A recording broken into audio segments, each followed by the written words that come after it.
माझे बाबा आहे ना, ते केळी विकायचे, केळी नारळ, म्हणजे फ्रूटचा बिझनेस होता. असं गल्लोगल्ली फिरून फेरीवरचे जे लोक असतात तसं. तर मग आमच्याकडे ना 2 गाड्या होत्या, हातगाडे. मग आता मला कॉलेजला पैसे म्हणजे लागायचेच. मग मी डेली शनिवारी रविवारी ना असं 1 किंवा 2 कॅरेटमध्ये केळी मिळते, ते कॅरेट आणायचे केळीचे आणि ते शनिवारी रविवारी विकायचे. ज्या वेळेस कॉलेजला सुट्टी असेल, कधी कधी आम्हाला शनिवारी पण सुट्टी असायची. तर मग ते त्याच्यात ना एका कॅरेट मागे हार्डली 120, 150 असे रुपये मिळायचे.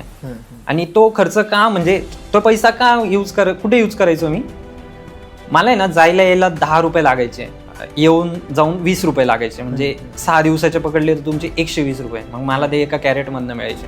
आणि जर काही वरती मिळाली एखाद दिवशी जास्त पण मिळायचे, तर मग ते कुठेतरी आपल्याला खर्च पाण्याला की ही वस्तू घ्यायची ती वस्तू घ्यायची याच्यासाठी.